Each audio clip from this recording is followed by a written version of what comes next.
हम्म। क्या वैसे ही प्रैक्टिस किया अगले क्वेश्चन? हाँ। जमे की कुछ डिफिकल्टी आई है किसी क्वेश्चन में? नहीं होगा। हो गया ना? हाँ। ठीक है।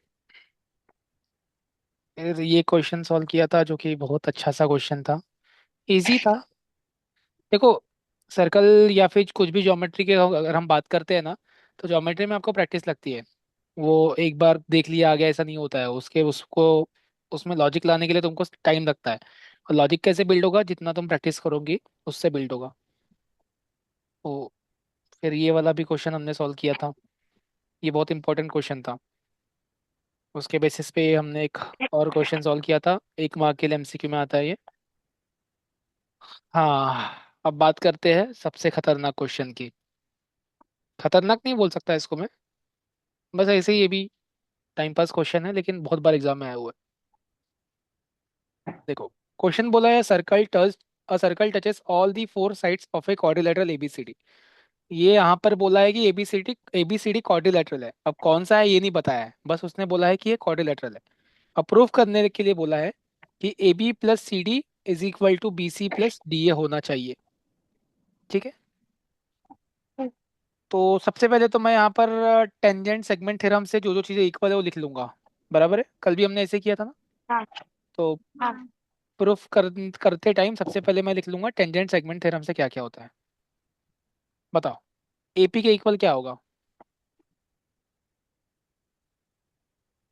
ए बी इक्वल एपी के ए इक्वल क्यू। क्या होगा? ए क्यू होगा, राइट।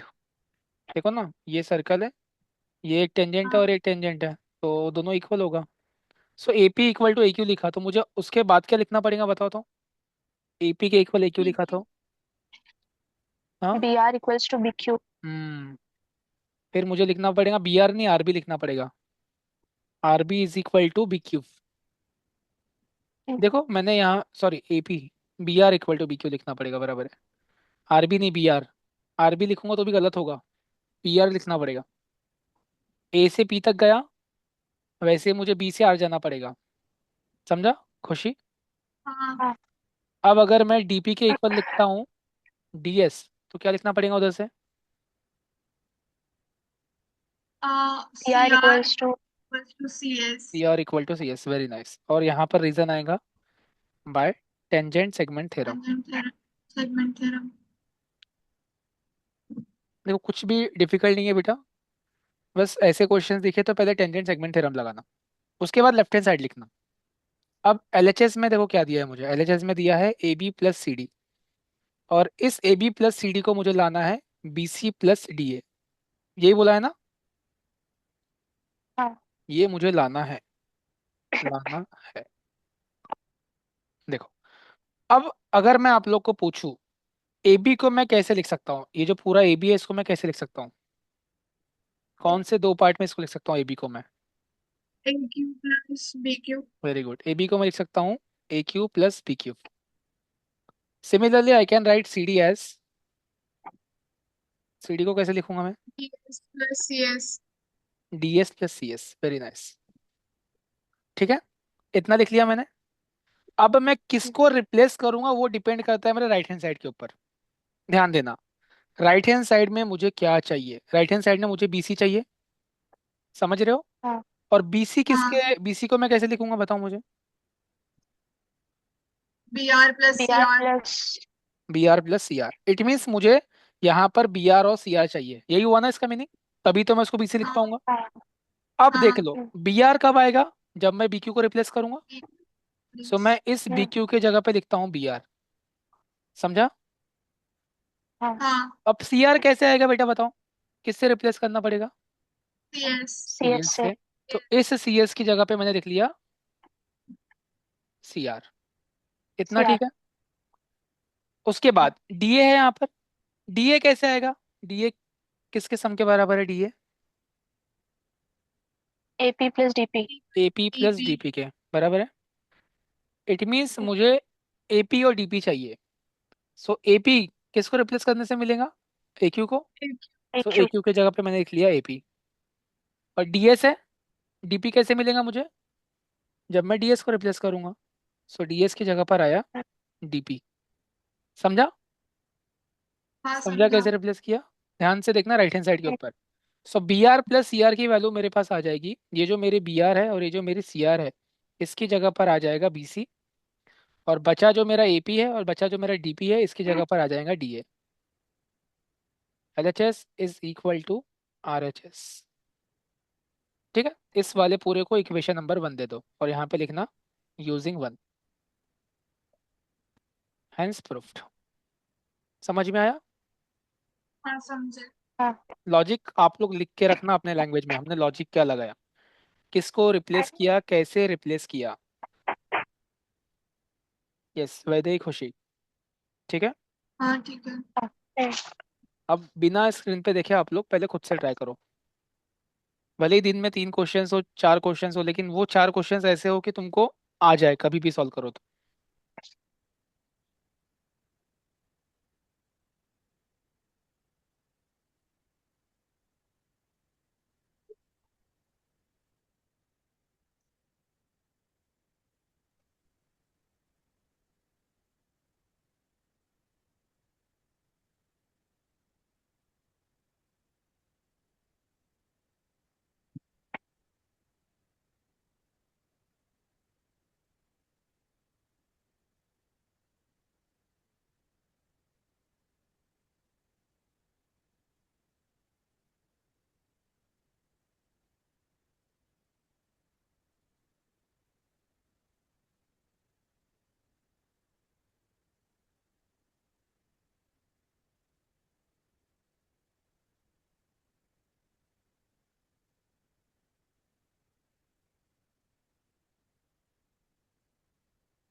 हम्म, हुआ क्या?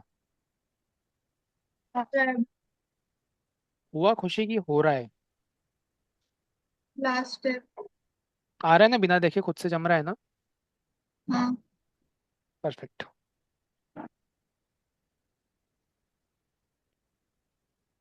हो गया। ठीक है, डन।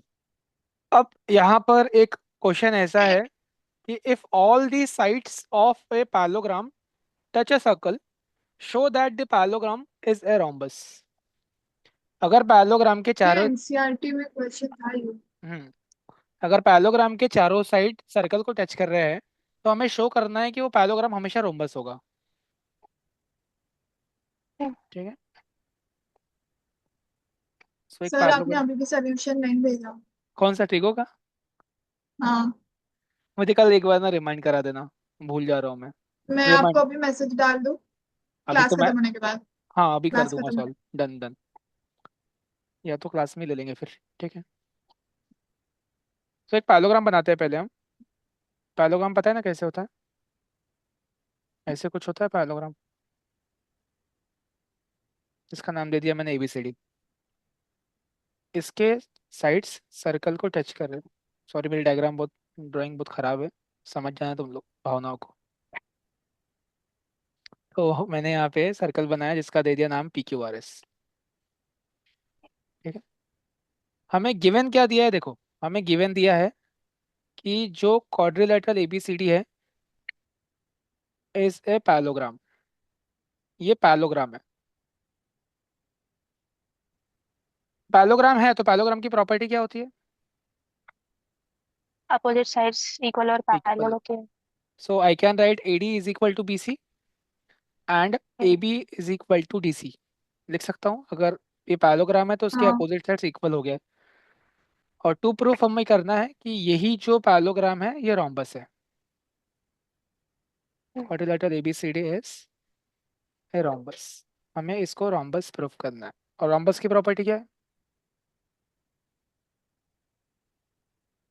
रोम्बस की प्रॉपर्टी क्या है?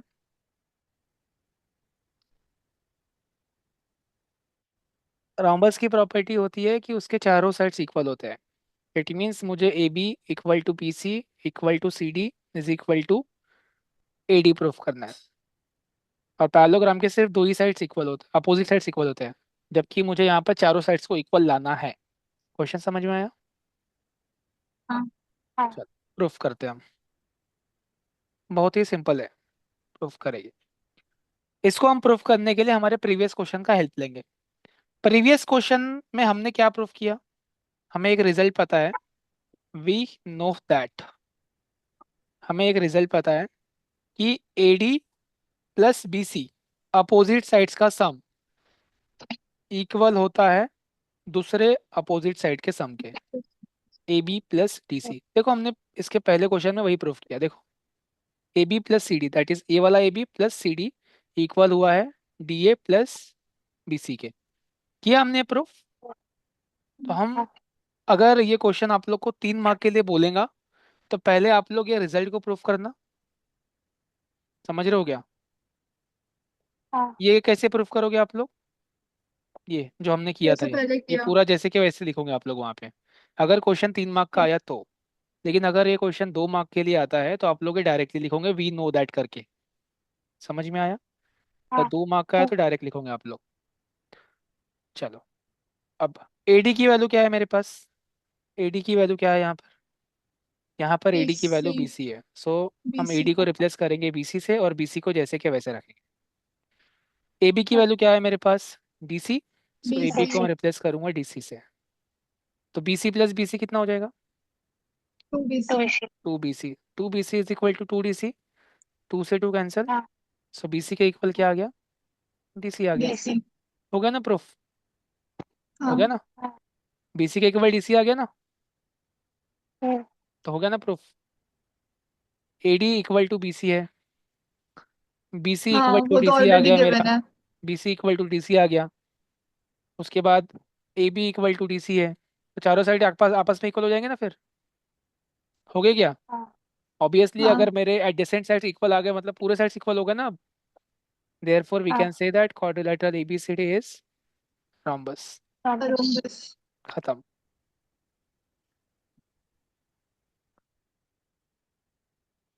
इसको इक्वेशन नंबर 1 दे दो और यहाँ लिख लो यूजिंग 1।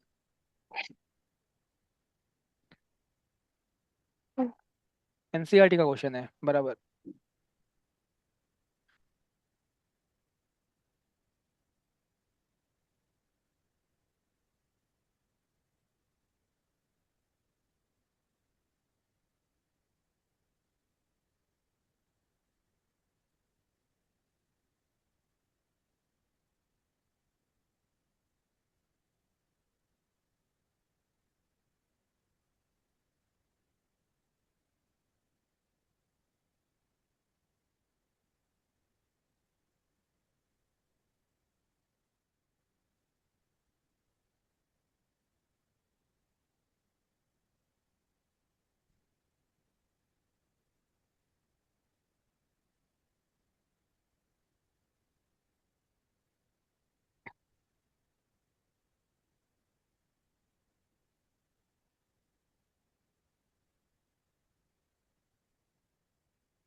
चलो।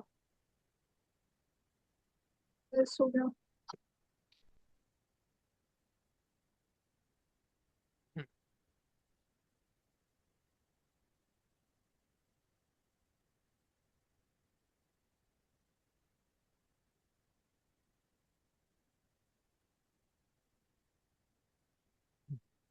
Very important question.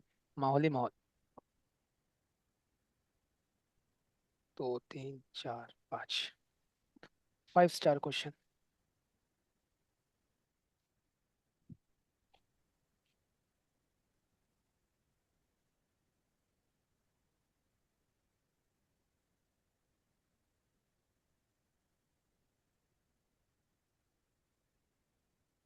क्या? ठीक है, ये क्वेश्चन देख लो। क्वेश्चन लिखा है two tangents TP and TQ are drawn to a circle with centre O from an external point T. Proof that angle PTQ is equal to twice of angle OPQ. ऐसे समझ में नहीं आएगा question, जब हम इसको डायग्राम बनाएंगे तब हमको समझ में आएगा करना क्या है। ठीक है। सो क्वेश्चन से हम लोग पहले डायग्राम बनाने की कोशिश करते हैं। टू प्रूफ है जो लिख लेते हैं, गिवन लिख लेना TP and TQ are tangents. PT Q is equal to twice of angle OP Q. ये हमें प्रूफ करना है। सो प्रूफ करने के लिए पहले हम डायग्राम बनाएंगे, डायग्राम दिया नहीं है। एक सर्कल है, सेंटर ओ है उसका, तो पहले मैं एक सर्कल बनाता हूँ जिसका सेंटर ओ लेता हूँ। ये सर्कल है, इसका सेंटर मैंने ओ नाम दे दिया। TP and TQ are tangents drawn to a circle with centre O from an external point T. बाहर में एक पॉइंट टी है बोलते हैं, उस पॉइंट टी से सर्कल के ऊपर में दो टेंजेंट्स गए हुए हैं। यही बोला है ना, जिसका नाम टीपी और एक का नाम टीक्यू है। ठीक है। अब हमें बोला है कि angle PT Q, angle PT Q कहाँ पे देखो, पी टी क्यू मतलब ये वाला एंगल। तो ये वाला एंगल ट्वाइस होगा एंगल ओपी क्यू के। ओपी क्यू कहाँ है, ओ पी और क्यू ऐसे कंस्ट्रक्शन बन गया करना पड़ेगा। है ना। ओपी क्यू ऐसा है ना, देख लो पहले ओपी क्यू ऐसा बनेगा ना, बराबर है हाँ। क्या। सो ओपी क्यू मेरा ऐसा बनने वाला है। ठीक है, इतना तो समझ में आया। जो एंगल मेरा पीटी क्यू है वो ट्वाइस होगा एंगल ओपी क्यू का। ठीक है। अगर मैंने ओपी क्यू को एक्स ले लिया, अगर मैंने ओपी क्यू को एक्स ले लिया, तो मुझे पीटी को कितना लाना पड़ेगा, 2x। एक्स। बराबर है क्या। हाँ, हाँ। यही होगा ना। तो अगर मैंने पीटी क्यू को, मुझे ओपी क्यू अगर मैंने एक्स लिया है, तो मुझे एंगल पीटी क्यू को 2x लाना पड़ेगा। ठीक है। देखो, कंस्ट्रक्शन तो पहले करना पड़ेगा, सही है ना। हाँ। कंस्ट्रक्शन तो पहले करना पड़ेगा। एक मिनट हाँ।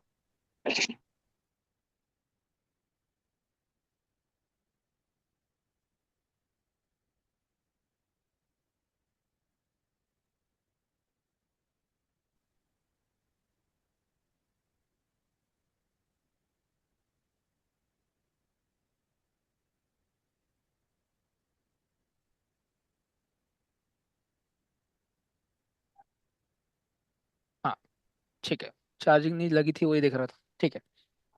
कंस्ट्रक्शन पे मुझे क्या करना पड़ेगा बताओ तो। कंस्ट्रक्शन क्या करना पड़ेगा, देखो ओटी को ओक्यू। ज्वाइन करो। हाँ, ओक्यू को ज्वाइन कर लो। तो ओक्यू को मैंने ज्वाइन कर लिया, तो ओक्यू को ज्वाइन कर लिया, यहाँ पे लिख लेना कंस्ट्रक्शन में ज्वाइन ओक्यू। और कुछ नहीं कर सकते, बाकी कुछ लगेगा भी नहीं, बिना कुछ किए भी हो जाएगा। तो ये मेरा डायग्राम है। अब मैं यहाँ पर करूँगा प्रूफ। ध्यान देना, देखो बहुत सिंपल क्वेश्चन है, कैसे करोगे आप लोग। ठीक है। देखो, मुझे आप लोग बता दो टेंजेंट थ्योरम क्या बोलता है। टेंजेंट थ्योरम क्या बोलता है, ये पूरा परपेंडिकुलर। 90 का होगा इतना, ये पूरा 90 का होगा, होगा पूरा 90 का। हाँ। तो उसमें से एक पार्ट एक्स है, तो ये बचा हुआ पार्ट कितने का रहेगा, बचा हुआ पार्ट 90 माइनस कितने का, एक्स। 90 माइनस एक्स का 90। रहेगा। समझ रहा है ना। पूरा एंगल 90 का है, हाँ। उसमें से इतना सा पार्ट एक्स है, तो बचा हुआ पार्ट 90 माइनस एक्स हो जाएगा। सिमिलरली यहाँ पर भी ये पूरा 90 होगा बेटा, उसमें से हाँ। देखो ये रेडियस है तो इक्वल ही रहेगा ये दोनों। और आइसोसेलेस ट्रायंगल थ्योरम बोलता है कि अगर दो साइड इक्वल है तो उसके दो एंगल भी इक्वल हो गए। बोलता है ना? बोलता है कि नहीं? तो ऊपर वाला एक्स है तो नीचे वाला भी हाँ इतना पार्ट एक्स रहेगा। तो ये पार्ट बन जाएगा तुम्हारा 90 - x। ठीक है, पहले मैं बता रहा लॉजिकली कैसे करना है आपको। पूरा 90 ले लिया हमने, उसमें से एक पार्ट एक्स लिया है, तो बचा पार्ट 90 - x हो गया। उसके बाद ये जो तुम्हारा ट्रायंगल दिख रहा है ना, इतना पोर्शन PQT। ठीक है, मुझे PTQ तो निकालना है, इसलिए मैं इसको 2x नहीं लिखता हूँ फिलहाल। तो मेरा एंगल P है 90 - x, और ये है मेरा 90 - x। तो ये मुझे निकालना है, तो क्या करना पड़ेगा? क्या मैं एंगल सम प्रॉपर्टी लगा सकता हूँ एंगल T निकालने के लिए? हाँ तो देखो, हाँ। अगर मैं एंगल सम लगाऊंगा तो angle PTQ plus 90 - x plus 90 80 minus - x x plus is equal 90 to minus 180 होगा। 180। पहले लॉजिक बता रहा करना क्या है, बाद में हम इसको सॉल्व करेंगे, लेकिन पहले लॉजिक देख लो। सो ये 90 + 90 कितना हो जाएगा? 180 180 हो गया। और -x कितना हो जाएगा? -2 माइनस x टू होगा। X -1 -1 -2 equal to 180। ये 180 को अगर मैं वहां भेजूंगा तो क्या हो जाएगा? जीरो। जीरो हो जाएगा। सो 180 -180, और -2 x को वहां भेजूंगा तो +2 x हो जाएगा। 180 180 हाँ कट गया, आंसर कितना आ गया? 2x। 2x। मुझे यही तो लाना था। देखो 2x ही तो लाना था। लाना था क्या 2x? इट हाँ मीन्स मेरा ये प्रूफ ऐसे होगा। अब इसको लिखना कैसे है देखते हैं। लॉजिक समझ में आया ना करना क्या है? टेंजेंट थ्योरम लगाया मैंने। वो 90 होता है, 90 में से मैंने इतनों से पार्ट को x बोल दिया, तो बचा पार्ट 90 - x हो गया, नीचे भी 90 - x होगा। फिर मैंने एंगल सम प्रॉपर्टी लगाया तो मेरा एंगल PTQ आ गया। ये लॉजिक है इस क्वेश्चन। अब इसको लिखना कैसे है? इसको इरेज करता हूँ मैं।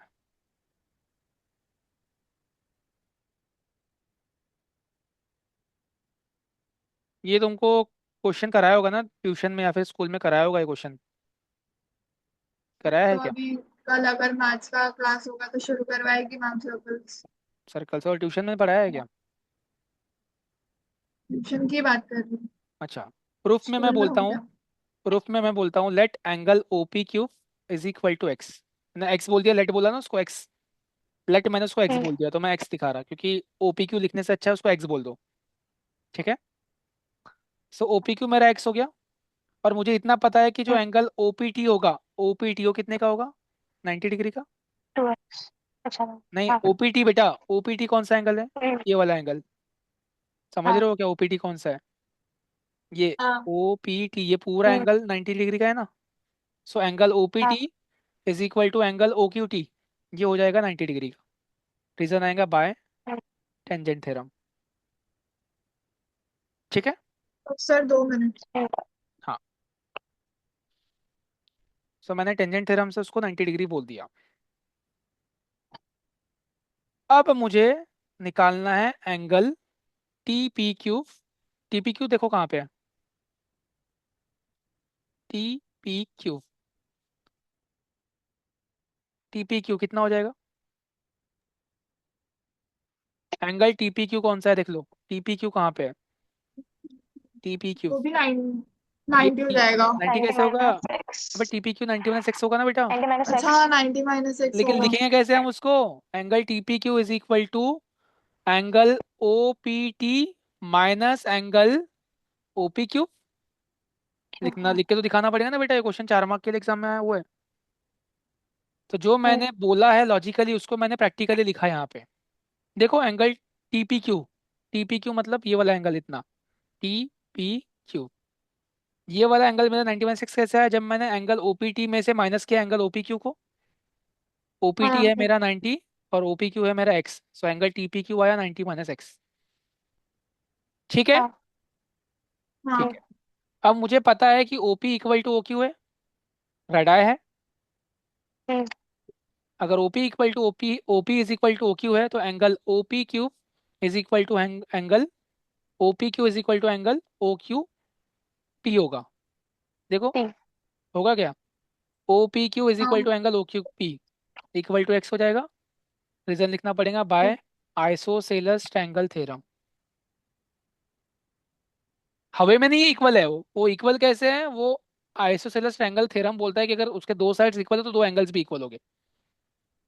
ठीक है। हाँ। अब उसके बाद हम बोल देंगे similarly we can say that therefore angle TP Q. देखो TP Q, angle TP Q is equal to angle T Q P, equal to हो जाएगा 90 - x। देखो टीपी क्यू एंगल कहाँ है, टी पी क्यू ये वाला angle, और क्या लिखा मैंने, T P Q Q P. P समझ PQP। रहा है ना, जो हमने लिखा है वही यहाँ हाँ। पे लिख रहे हैं। अब मैं लगाऊंगा यहाँ पे एंगल सम प्रॉपर्टी, ठीक है। अब मैं लगाऊंगा in triangle T P Q, in triangle T P Q angle P T Q plus 90 - x plus 90 - x is equal to 180 degree. Reason आएगा यहाँ पे by angle sum property of triangle, ठीक है ना। ओए खुशी यहाँ ध्यान दो, क्या कहाँ ध्यान है तुम्हारा, पानी, ठीक है। तो एंगल पी टी क्यू हो जाएगा मेरा 90 + 90 180 -2x is equal to 180। Angle P T Q is equal to 180 -180 plus 2x, 180 180 cancel हो गया, angle P T Q is equal to 2x। Therefore हम बोलेंगे कि angle P T Q is equal to twice of angle O P Q, hence proofed.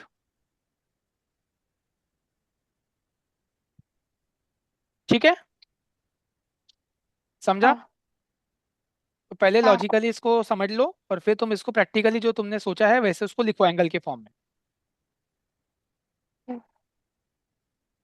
मैं यहाँ पे 3 alphabets में angle को इसीलिए लिख रहा हूँ क्योंकि यहाँ पर एंगल्स डिवाइड हुए हैं। अगर एंगल डिवाइड नहीं होते थे तो मैं अगर सिर्फ ऐसे रहता था पी क्यू आर, तो मैं इसको लिखा रहता angle P plus angle Q plus angle R, direct लिखा रहता।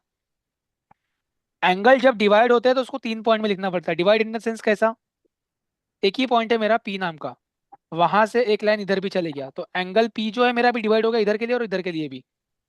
जब एंगल डिवाइड होते हैं तो हाँ। उसको 3 अल्फाबेट्स में लिखा जाता है, याद रखना। एक में कब लिखना, 3 में कब लिखना, एक में तब लिखना पड़ता है जब वो एंगल डिवाइड नहीं होता है। अगर एंगल डिवाइड हो गया तो उसको 3 में लिखना पड़ता है। तो अगर ये मेरा हाँ। क्यू आर है और ये एस है, अगर ये वाला एंगल की बात करना है तो मैं इसको लिखूंगा क्यू पी आर, और अगर बाहर का लिखना है तो मैं लिखूंगा आर पी एस, और P S. R P S या फिर एस पी आर। तो ये ध्यान रखना हमेशा, ठीक है। तुम लोग डायग्राम हाँ। बनाओ, पहले डायग्राम बनाओ, तब तक मैं लिंक भेजता हूँ क्योंकि मीटिंग क्लोज हो रही है यहाँ पे। मैं लिंक भेजता हूँ, हाँ।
खुशी में तुम्हारे भाई का एक रैप भेजूंगा तुमको, तुम्हारे भाई कौन का सा मैं, वाला?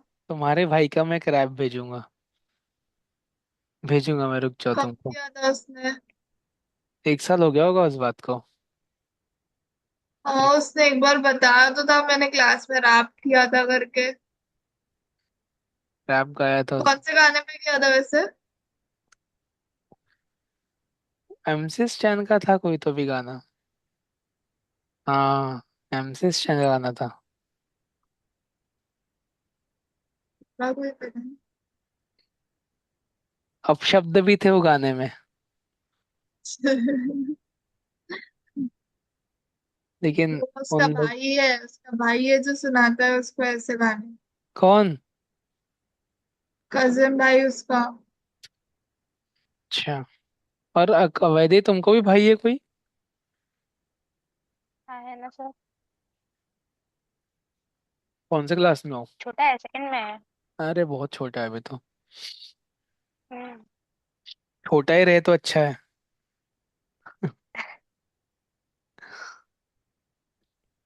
सच में, अगर मैं आपको उसके छोटेपन की फोटो दिखाऊं ना, हम्म। तो आप बोलोगे कितना मासूम था।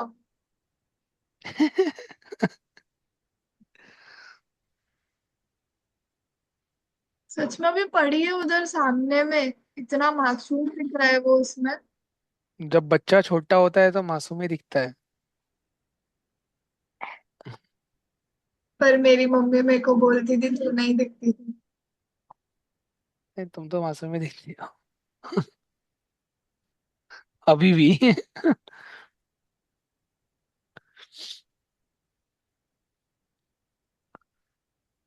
इसको ना आप तुम लोग दो पार्ट में लिखो। पहले एक पार्ट वो लिखो जिसमें रफ लॉजिक क्या लगाया, रफली लॉजिक क्या लगाया वो लिखो पहले फटाफट। तो फिर दूसरा इसको प्रोफेशनली कैसे लिखोगे। हम्म, मैं जो भी क्वेश्चंस करवा रहा हूँ ये सारे क्वेश्चंस एग्जाम में आ चुके हैं और आ सकते हैं, आने के चांसेस बहुत है।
हम्म। झाला। हम्म। तो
हुआ क्या?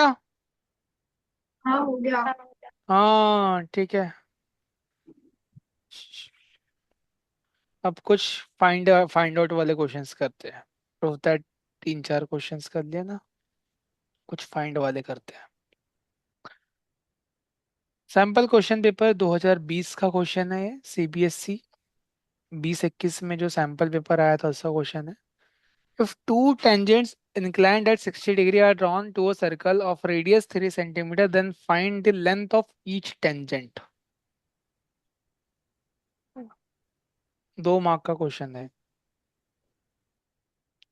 डायग्राम बनाओ पहले। डायग्राम बनाओ। एक सर्कल है जिसमें 2 टेंजेंट्स हैं। तो टेंजेंट हम बाहर से ही बनने हैं। तो ये 2 टेंजेंट्स हैं। नाम नहीं बोला तो इसको मैं नाम अपने मन से लिख लेता हूँ, PQR। लिख लिया। सेंटर है इसका, O ले लिया मैंने। 60 डिग्री कहाँ आएगा बताओ तो मुझे। 60 डिग्री कहाँ पर आएगा? क्यू। Q पे 60 डिग्री आएगा बराबर। टू टेंजेंट्स इंक्लाइंड है 60 डिग्री, मतलब ये दोनों टेंजेंट 60 डिग्री पे जाके झुके हुए हैं। रेडियस 3 है, तो ये वाला 3 दिया है। तो ये 3 है तो ये भी 3 रहेगा। ठीक है। हाँ, हमें निकालना है PQ की वैल्यू और QR की वैल्यू। दोनों तो इक्वली होते हैं ना, यही निकालना है ना। हम्म, कसा काढू सांगा।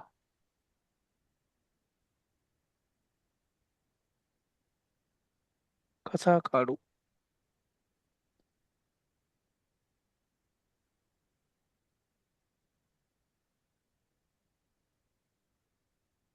हिंट, ये तो 90 होगा।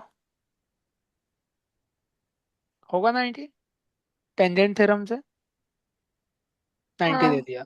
मुझे लगता है ना इसको यहाँ से कंस्ट्रक्शन करना पड़ेगा पहले तो अपने को। ये पूरा 60 का है बेटा, हम्म, ध्यान दो। ये पूरा 60 का है, तो आधा पोर्शन कितने का आएगा? इतना 30। 30 का आएगा। ठीक। ठीक है, लिख लेते हैं। तो ये पोर्शन होगा 30 का और ये भी पोर्शन होगा 30 का। बराबर है।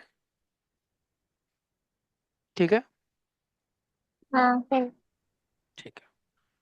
मुझे निकालना है PQ। ध्यान देना, मैं उस ट्रायंगल को बाहर निकाल के ऐसे ड्रॉ करता हूँ। 90 P पे है। O कहाँ पर आएगा और Q कहाँ आएगा बताओ। क्यू ऊपर ओ नीचे। Q ऊपर, O नीचे आएगा। OP की वैल्यू 3 सेंटीमीटर है। मुझे निकालना है हाँ, PQ की वैल्यू, ये निकालना है मुझे। और एंगल Q पे 30 डिग्री है। ना मैं यहाँ पाइथागोरस थ्योरम लगा सकता हूँ क्योंकि मुझे एक ही साइड पता है, दो साइड होती पता तो मैं पाइथागोरस लगाया रहता, एक ही साइड पता है मुझे। मैं यहाँ पे लगाऊंगा sine cos tan cosec sec cot में से कोई एक रेशियो। अगर ये 30 डिग्री है तो 30 के सामने अपोजिट साइड हो गई है, मानते हो? एडजेसेंट। और एडजेसेंट टैन निकालना आई है, गेस। Very good. हम यहाँ पर लगाएंगे टैन थीटा, क्योंकि टैन थीटा का फॉर्मूला होता है opposite upon opposite upon adjacent. हाँ, एडजेसेंट। वैसे एडजस्टेंट। ही थोड़ा थोड़ा पता है ना ये सब ट्रेगो के बारे में।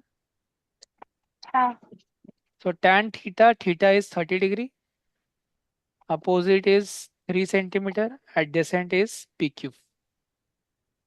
ठीक है। टैन 30 की वैल्यू कितनी है? 2 3। टेबल। टैन 30 1/√3 होता है। अच्छा। होता है। टेबल बनाना सिखाया था खुशी आपको मैंने। अब कैसे हाँ। करूँ आगे बताओ। आगे।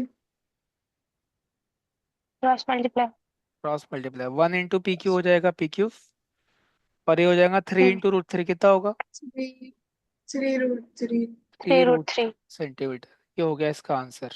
खत्म। PQ is equal to QR is equal to 3 √3 centimetre. समाप्त। ये तो उसमें भी आ गया। हाँ, क्या? उसमें।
हो गया।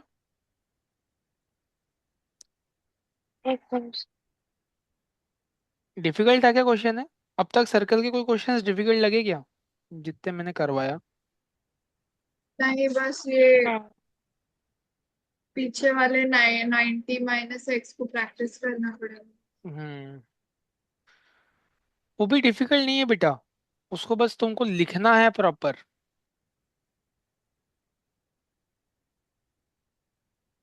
कंपेयर करना तुमको, जब तुम्हारे क्लासेस में पढ़ाएंगे तो कैसे पढ़ाते हो क्वेश्चंस।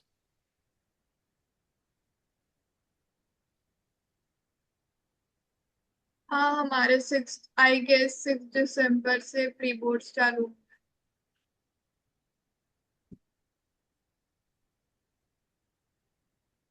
मुझे लगता है अपन ने भी फोकस करना चाहिए बोर्ड्स के ऊपर। हाँ। समझ रहे हो क्या? अगर स्कूल के एग्जाम्स पे फोकस करेंगे ना तो हम बोर्ड्स को कवर नहीं कर पाएंगे। मैं तुमको ही नहीं बोल रहा खुशी, मैं सभी बच्चों को यही बोलता हूँ। क्योंकि हमारा मेन फोकस वो है फरवरी में जो एग्जाम होगा तुम्हारा, फेब में। ये जो तुम्हारे प्री बोर्ड के रिजल्ट्स आएंगे, मार्क्स आएंगे, इससे फर्क तुम्हारे घर में पड़ेगा। और ये लोग भूल जाएंगे आगे जाके ना, जब फाइनली तुम्हारा वही देखेंगे कि बोर्ड्स में कितने मार्क्स आए।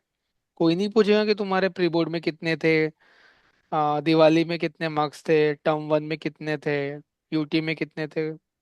कोई नहीं पूछेगा, सब आपको यही पूछेंगे कि बोर्ड्स में कितने मार्क्स आए। ओ, फोकस हमारा बोर्ड्स का रहेगा। हाँ बट कुछ डाउट्स है तो then will definitely take. Done. हाँ। चलो।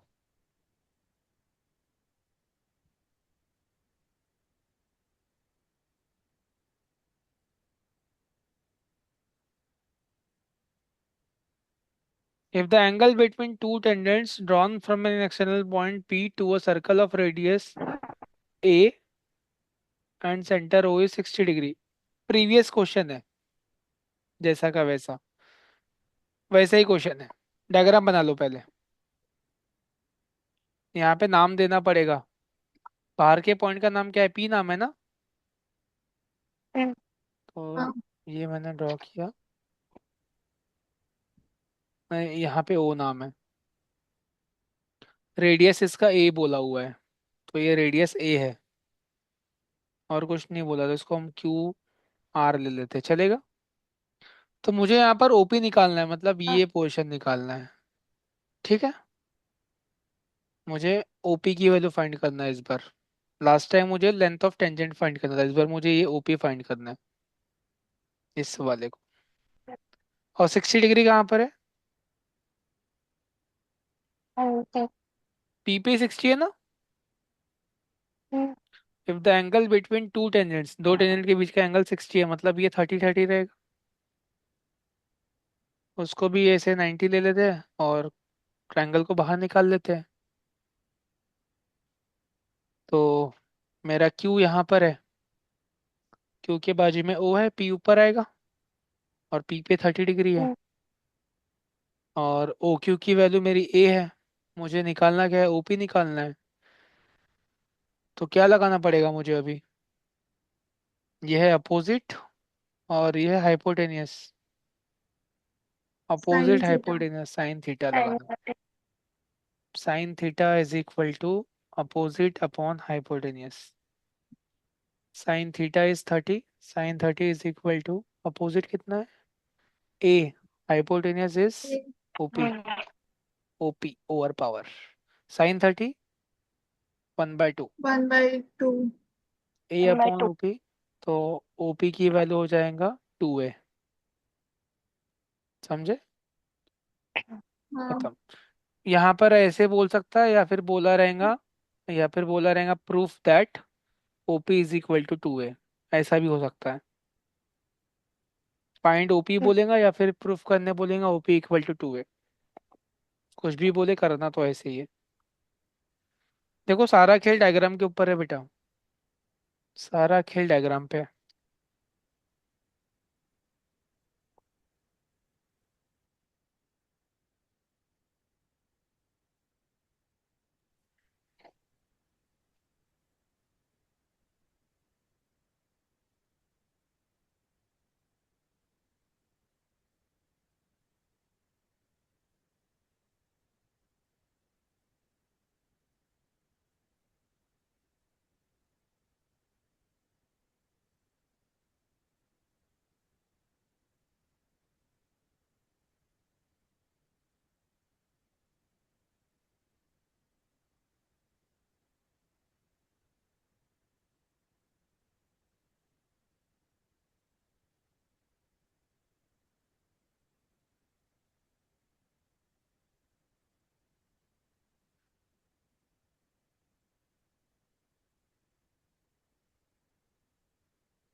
हो गया।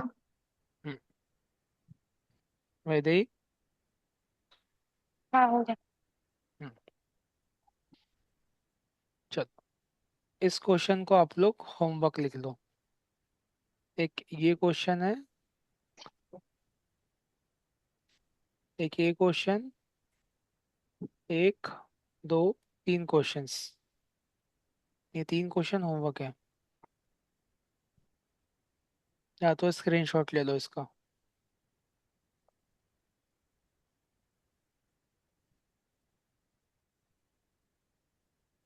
एक क्वेश्चन ये है,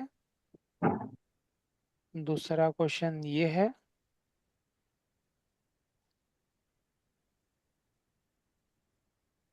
और तीसरा क्वेश्चन ये है।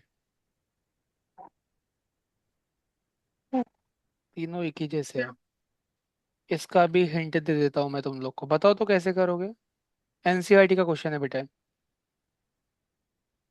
एंगल पीओ क्यू 110 है, और मुझे एंगल पीटी क्यू निकालना है। पीटी क्यू, ये वाला एंगल फाइंड करना है। कैसे?